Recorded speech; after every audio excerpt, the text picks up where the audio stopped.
Buenas noches, compañeros. En este momento les voy a explicar el funcionamiento del API que construí utilizando como lenguaje de desarrollo JavaScript.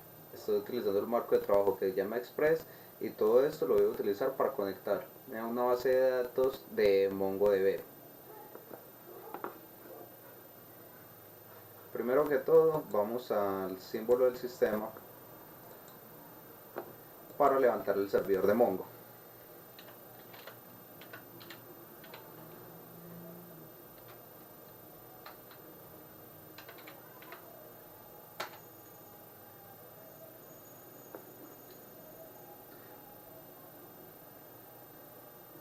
Una vez el servidor está en ejecución, lo que vamos a hacer es que vamos a utilizar otra terminal en la que vamos a ejecutar la consola de MongoDB.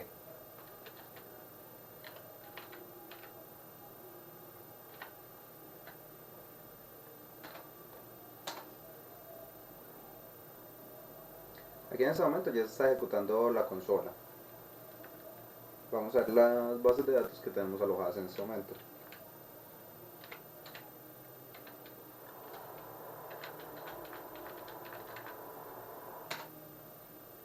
Como pueden ver, tenemos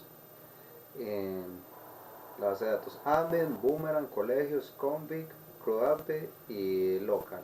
Las que en este momento yo he creado han sido boomerang, colegios y crudape. Las otras se crean por defecto desde la plataforma de MongoDB.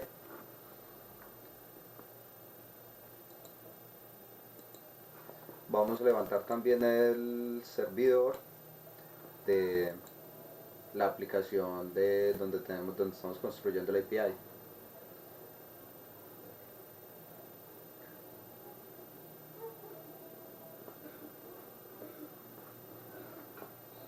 Abrimos Visual Studio Code y vamos a arrastrar el proyecto en el que hemos estado trabajando.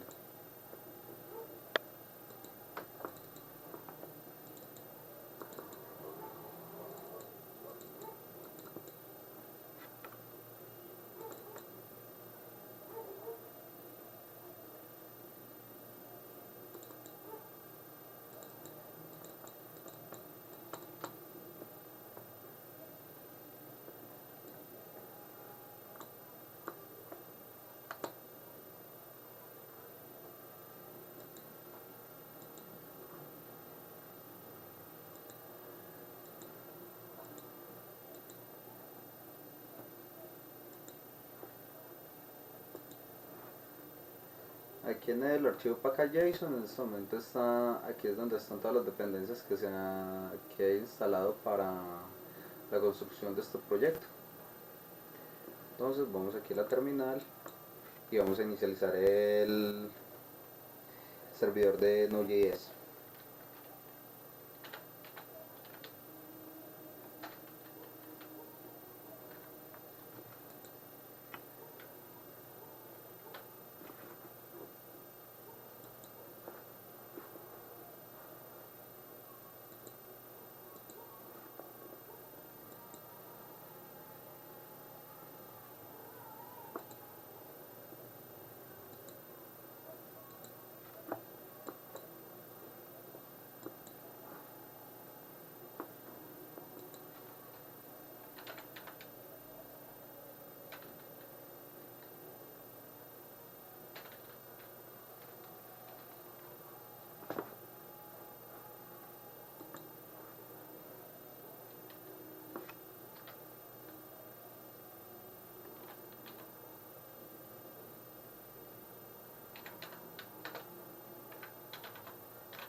Como podemos ver, aquí en la consola ya nos indica que Mongo ha sido conectado y la aplicación está corriendo en línea.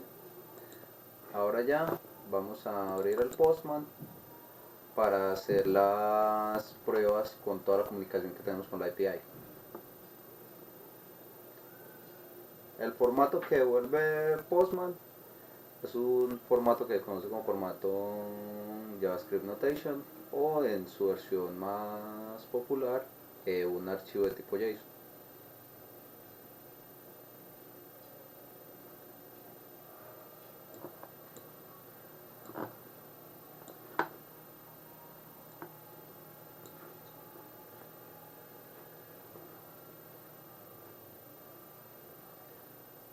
Las diferentes rutas que en estos momentos se están ejecutando utilizan los cuatro verbos principales de las operaciones de tipo HTTP, que serían get, post, put y delete.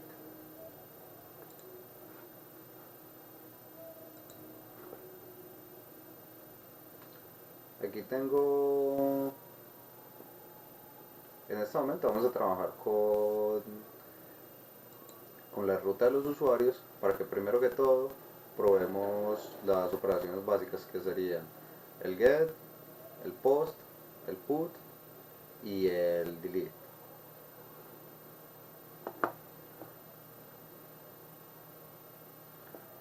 La ruta que vamos a estar utilizando para generar todas estas operaciones va a ser la ruta localhost users.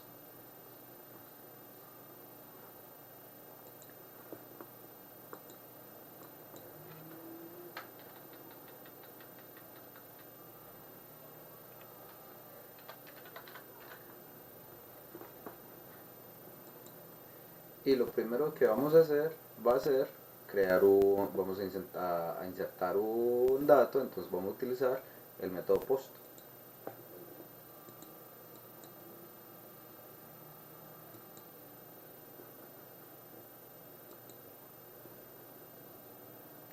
Aquí tenemos una estructura básica de los datos que en este momento nos están recibiendo para alojar nuestra base de datos.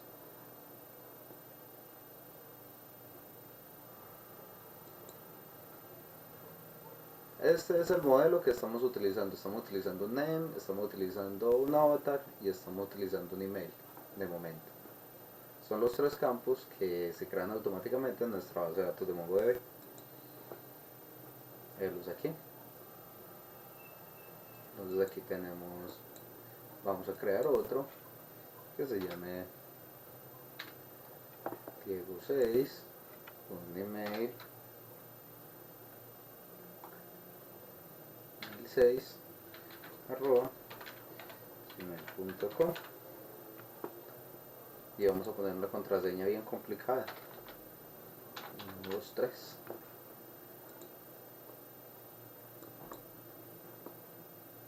Como podemos ver, el envío de la petición fue correcto porque aquí este es el cuerpo del envío que trasladamos a nuestra base de datos. Y noten que en el momento en el que se aloja, aquí tenemos el name, tenemos el avatar y tenemos el email. Adicionalmente, se crea este campo único como ID, que este es el identificador que tienen las colecciones en todas las carpetas de colección que se crean en las bases de datos no relacionales.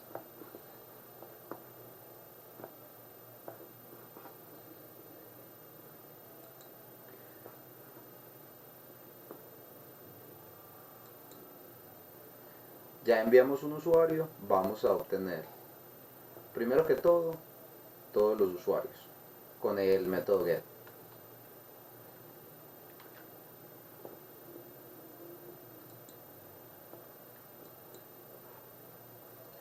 Vamos a guardar este ID porque lo vamos a utilizar más adelante.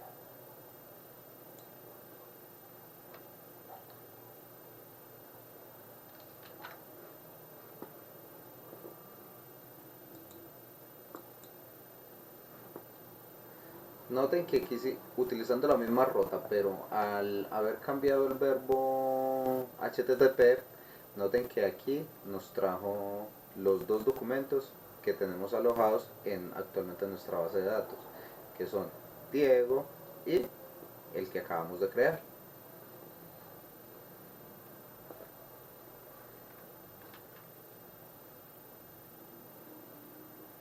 Vamos a actualizar con el método put y noten que aquí aparte en la URL tenemos la misma ruta con la que hemos estado trabajando y aquí le agregamos la barra inclinada y estos dos puntos indican que en el momento que por la URL vamos a recibir un valor de tipo ID para realizar la correspondiente consulta en nuestra base de datos.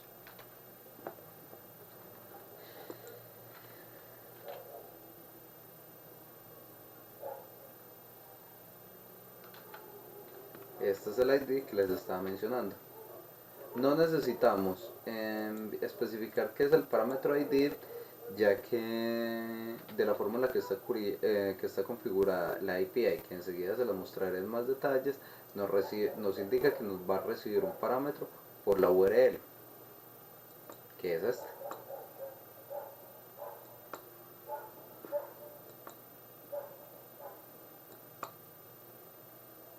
Como pueden ver, aquí nos trajo como respuesta el objeto que teníamos inicialmente. Esto aquí lo podemos borrar. Noten el correo que actualmente registra aquí. Vamos a cambiar el correo y vamos a agregarle un punto .co. Le damos enviar y noten que ya el correo quedó actualizado. Vamos a volver a traer los elementos que tenemos con el método get. El método get, si le pasamos el mismo parámetro por la URL, nos va a devolver el mismo elemento que ya habíamos modificado. Observen que este es el elemento de respuesta y ya está modificado. Si quitamos la URL, si quitamos el ID que incluimos en la URL y nuevamente ejecutamos el método, él nos va a traer los objetos que en este momento estén en nuestra base de datos.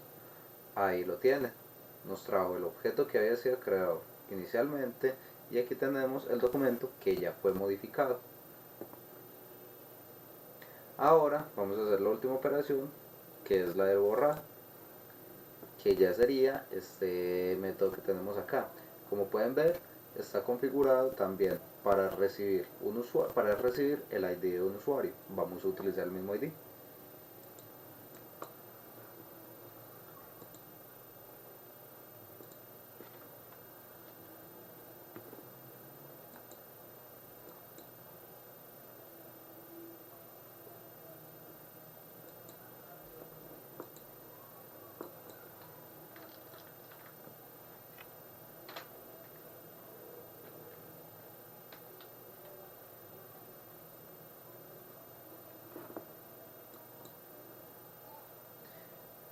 Como pueden ver, la respuesta fue vacía porque nos indica que el elemento fue borrado de una forma adecuada. Vamos a volver a traer los elementos que teníamos en nuestra base de datos con el método get. Vamos a enviar la misma URL y aquí ya esta vez nos indica que el elemento no fue encontrado. Vamos a volver a obtener todos los elementos que teníamos en nuestra base de datos y como podremos ver solamente va a estar el primero. Ahí lo tiene.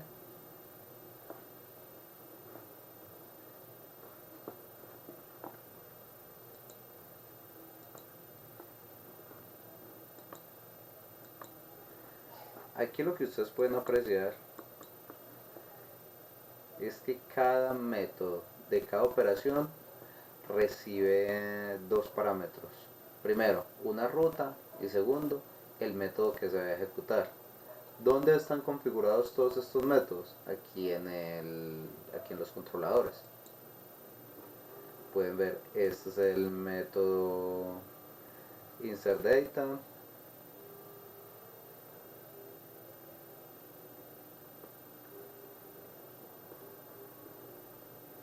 Aquí tenemos el get data.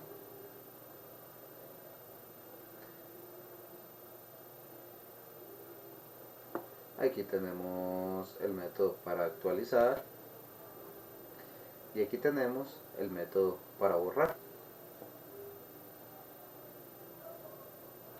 Actualmente las operaciones en las bases de datos MongoDB operan a partir de funciones de tipo promesa. De ahí que en cada función anónima siempre se le asigna inicialmente la palabra async y hay que esperar la ejecución del retorno del servidor y por eso ya la palabra reservada wait en este punto. Lo mismo en las otras tres funciones. Observen que siempre es después de que la función siempre se va a quedar detenida mientras eh, esta otra función recupera un objeto con los parámetros correspondientes.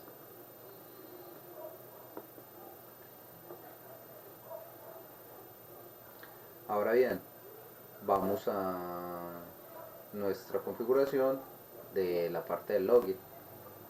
Ya vamos a utilizar el modelo user login que está alojado en la otra colección de datos. Este es el esquema con el que vamos a trabajar esta vez. Nos va a recibir un nombre, un email y en esta ocasión nos va a recibir un password.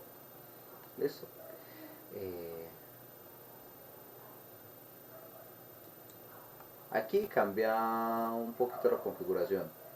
Aquí estamos indicando que lo que es esta ruta tenemos dos rutas distintas porque estamos utilizando el mismo método post. Entonces sí se necesita crear dos rutas diferentes, ya que en la primera ruta se va a insertar un dato y en la segunda ruta también utilizamos el método post para poder enviar los datos y que se comparen con los que tenemos almacenados en la base de datos para ver si obtenemos una respuesta positiva o negativa. Vamos por allá.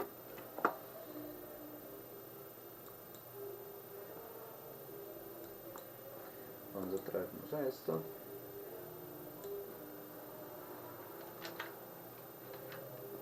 Lo pegamos aquí.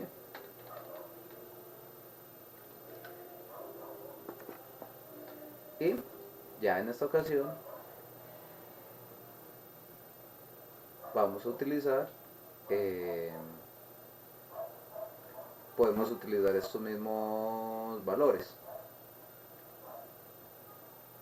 Aquí les quiero mostrar algo.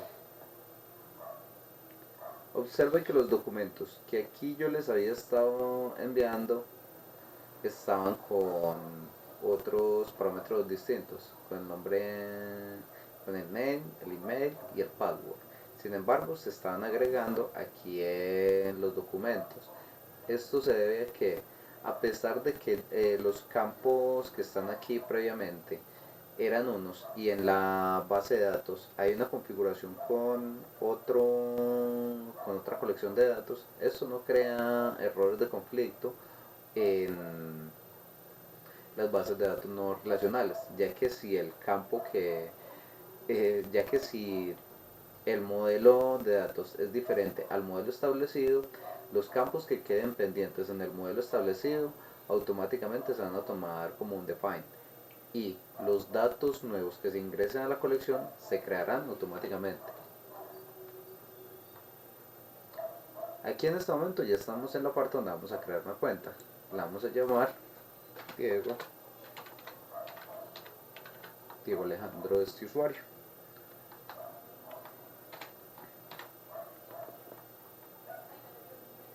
Vamos a dejar el mismo email y aquí vamos a utilizar esta contraseña. Le damos a enviar con el método post y aquí tenemos el nombre, el email y observen el password.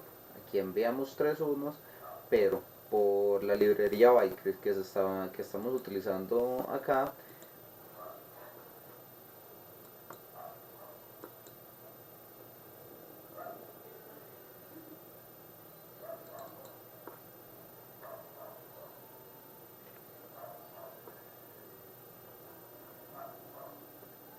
aquí al insertar el dato, aquí le estamos indicando que por favor lo que esté en el cuerpo de la request me lo descomponga entre estas variables, name, email, password. Aquí, primero que todo, vamos a comparar que el email que está ingresando no exista. En caso de que exista, automáticamente nos va a indicar que el usuario ya existe. En caso de que no, vamos a saltar a... aquí se va a crear la const hasPassword, y esto es otra función asincrónica. Aquí estamos enviando el password que recibimos por acá, y automáticamente con esta función nos devuelve su valor encriptado, se almacena aquí en esta variable, y cuando ya ha terminado todo este proceso, en el esquema que tenemos creado, que es este de aquí, de users login, ahí ya tenemos el modelo con el que se van a alojar los datos en la base de datos.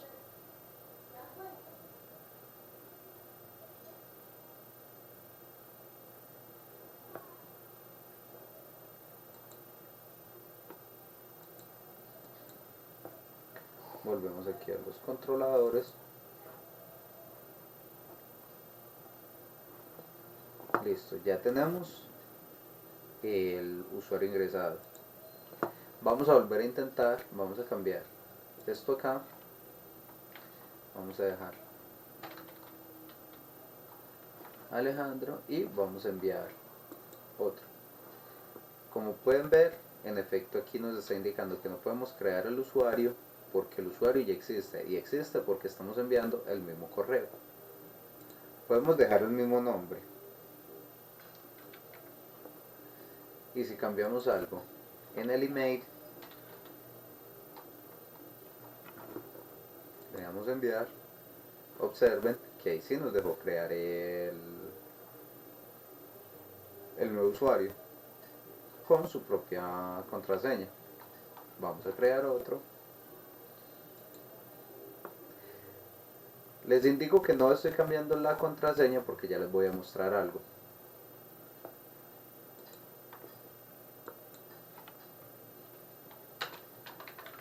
Vamos a incluir otro y vamos a dejar, ya tenemos .com.co, y vamos a poner otro .co para que nos sea más fácil recordar lo que estamos haciendo. Ya les voy a explicar por qué. Enviamos el otro y aquí ya creamos Diego Alejandro Mesa con el email y un password. En ningún momento quise cambiar la contraseña para hacer la validación correspondiente para el inicio de sesión.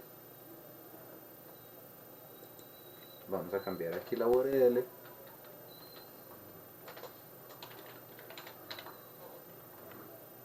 por login, y para este caso ya solamente necesitamos estos dos parámetros, el email y el password.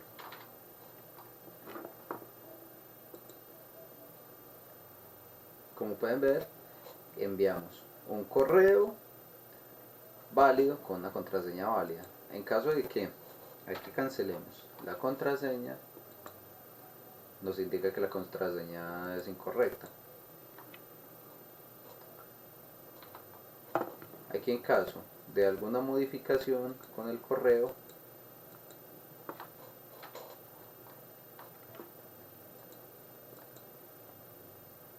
aquí nos indica que este usuario no existe. Lo ideal es que en el momento en que ya las API estén configuradas para un entorno de producción, lo ideal no es especificar el tipo de error, si es en el usuario o en la contraseña, para que esto funcione como una capa de abstracción y esto le dé un poco más de seguridad a nuestras API.